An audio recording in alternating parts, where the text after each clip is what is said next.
1, 2, 3, 4 y 5. Tadej Pogačar. Buenos días, buenas tardes o buenas noches. Amantes del ciclismo, podéis pasar. Estáis en casa. Estáis en Cadena y Pedal.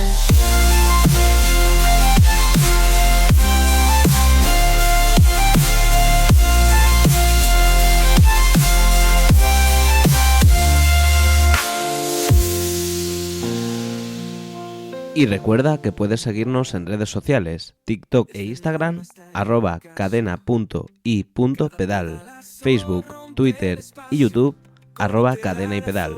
Muchas gracias. No te rindas, sigue adelante, aunque la cuesta arriba sea constante. Con cada vuelta, con cada esfuerzo, tu corazón al ritmo, persistente y terso.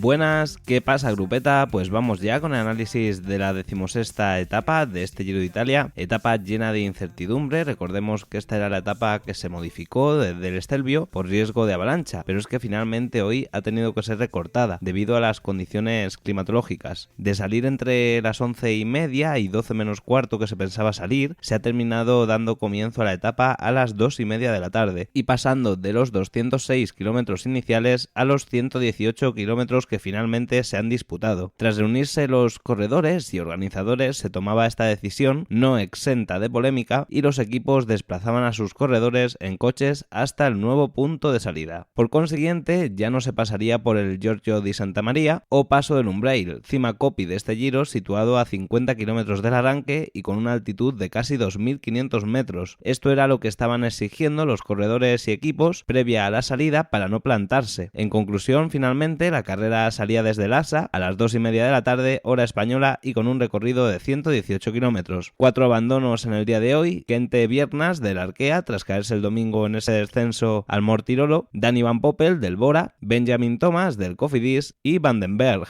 del DSM. En torno a unos 80 kilómetros para meta, 4 hombres marchaban en cabeza del pelotón: Davide Ballerini del Astana, Andrea Piccolo del Education First, Julian Alaphilippe del Soudal Quick Step y Mario Maestri de Team Polti Cometa, con una ventaja de 1 minuto y 22 segundos respecto al pelotón. En el pelotón tiraba el Movistar, que ha estado tirando prácticamente toda la etapa. No sabíamos si pensando en una posible búsqueda de la etapa con Nairo o por Einer Rubio de cara a esa clasificación general. Seguíamos avanzando y con 50 kilómetros a meta y la lluvia siguiendo estando presente, los fugados contaban con 2 minutos de diferencia. Ballerini, Maestre y Piccolo eran los 3 primeros en el paso del sprint intermedio de Bolzano. A falta de 32 para meta, comenzaba la subida al paso Piney, un primer categoría con 23,3 kilómetros al 4,7% de media. Faltando en torno a unos 30 kilómetros para meta, atacaba Julian Alaphilippe, muy activo en todo el Giro. El corredor galo conseguía 1 minuto de renta sobre sus perseguidores, mientras que por detrás seguía tirando el Movistar.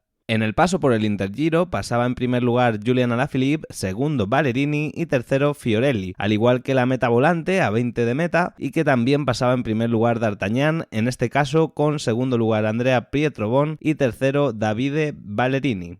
Seguían cayendo los kilómetros y a falta de unos 13 de meta, Bardet, que ha perdido bastante tiempo hoy, perdía contacto junto a un grupo de casi 30 corredores. Por delante se formaba un trío en persecución a Alaphilippe, formado por Ewan Costiu del Arkea, Cristian Scaroni del Astana y Giulio Pelissari del Bardiani. También lo intentó Pelayo Sánchez del Movistar Team, pero el español sufría un problema con su cambio en este preciso momento, lo cual le privó de estar ahí también. En el paso Piney, Alaphilippe pasaba en primer lugar y se hacía con 40 puntos para la Maglia Azzurra.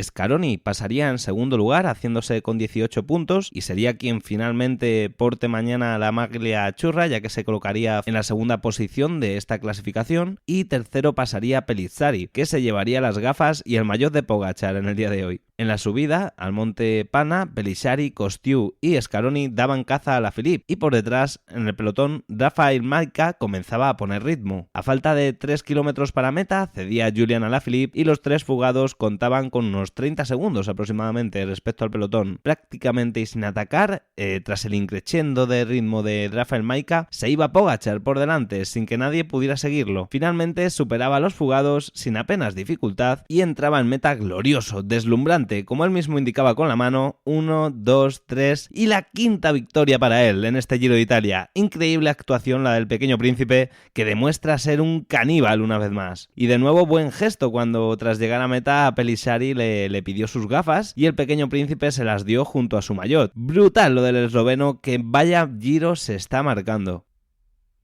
Repasamos ya el top 10 de la etapa del día de hoy. Ganador Tadej Pogačar, seguido de Pellizzari a 16 segundos, mismo tiempo para Daniel Felipe Martínez, cuarta posición para Scaroni a 31 segundos, quinto Antonio Tiberi a 33 segundos, muy bien el joven italiano, sexto puesto para Tines Aresman a 38 segundos, 39 segundos Damiano Caruso en la séptima posición, octavo Mikel Storer a 42 segundos, mismo tiempo para Ewin Costiu y décimo Valentín Paren-Pentre a 45 segundos.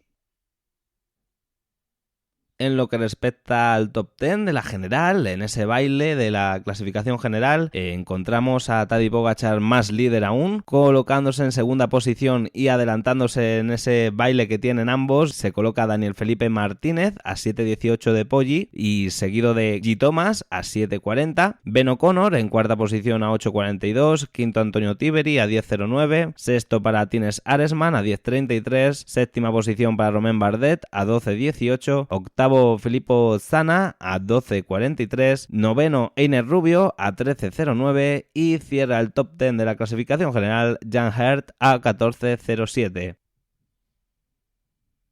Vamos con ese premio a la combatividad y el repaso a los maillot. El premio de la combatividad de la etapa número 15 lo conoceremos mañana, ya que ayer fue día de descanso y el sábado hubo esa crono. Y por lo que respecta a los maillot, Tadej Pogačar consolida aún más la maglia rosa, al igual que la churra. Esta última la llevará prestada, como hemos comentado antes, Cristian Scaroni de la Astana, que supera en esa clasificación de la montaña por 8 puntos a Simon Geschke y se adjudica el segundo puesto de momento en la clasificación, solo superado por Poggi. La maglia chiclamino sigue llevándola Jonathan Milan, mientras que la blanca Antonio Tiberi, que hoy ha tenido una gran actuación y amplía unos segundos a Tines Aresman en esa lucha por la maglia blanca, a 24 segundos el corredor italiano del de Países Bajos.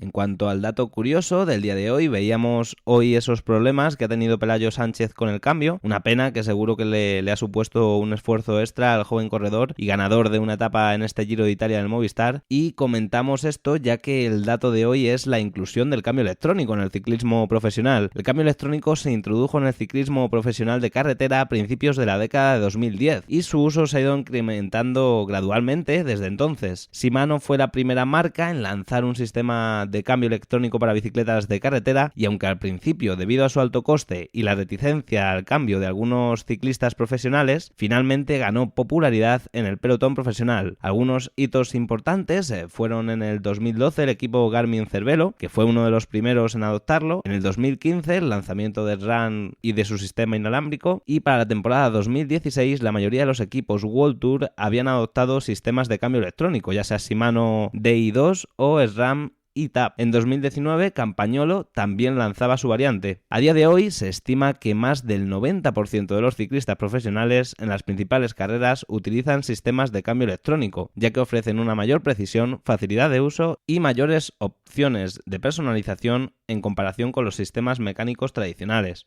Ponemos vista al frente y esa etapa del día de mañana, miércoles 22 de mayo, 17ª etapa ya de este Giro de Italia, que cuenta con 159 kilómetros de recorrido y que transcurre desde Selva di Valcardena hasta el paso del Brocón. Etapa con 5 dificultades montañosas, las dos últimas ese paso por el Brocón. El paso por el primer sprint se realiza después de bajar el largo descenso tras coronar la primera dificultad del día, que se inicia muy poco poco de dar comienzo a la carrera. Luego, tras la tercera dificultad montañosa del día y al finalizar el descenso, nos encontraremos con el Plinter Giro en Canal San Bono. Después, la cuarta dificultad montañosa, que es ese primer paso por el Brocón, y al final de su descenso, el último sprint bonificado del día. Por último, ese final con la llegada en alto en el paso del Brocón, siendo subido por segunda vez. Etapón sin duda, sin un solo metro llano para el día de mañana, con el paso Sella de salida, por lo que deberán hacer rodillo los corredores para estar bien activos de inicio.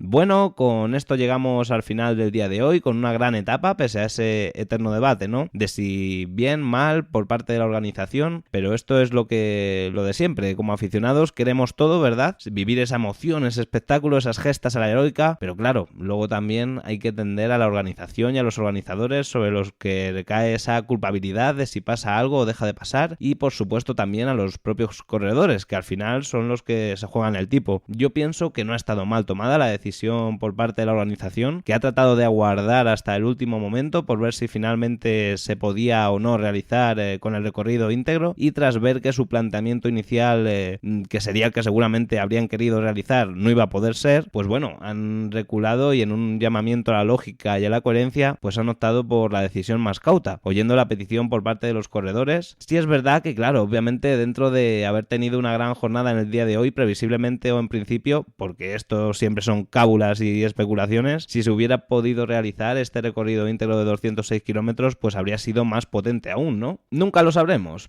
pero bueno, esa es mi opinión. Ahora quiero escucharte a ti. ¿Qué te ha parecido esta decisión por parte de la organización? ¿Pensáis que la decisión debería haberse tomado mucho antes y no aguardar hasta el último momento? Coméntame, que te quiero leer. Por cierto, no sé a vosotros, pero a mí me ha parecido que el Pequeño Príncipe ha ganado una pierna en el día de hoy. ¡Qué bárbaro! Como siempre, podéis contactarme a través del chat o en nuestras redes sociales, y muchas gracias por estar ahí un día más. Ya sabéis, nos escuchamos, nos relevamos y hacemos camino. Aquí, en Cadena y Pedal. ¡Chao! El ciclismo es mi pasión, no hay límites ni freno, pedalear con fuerza alcanza.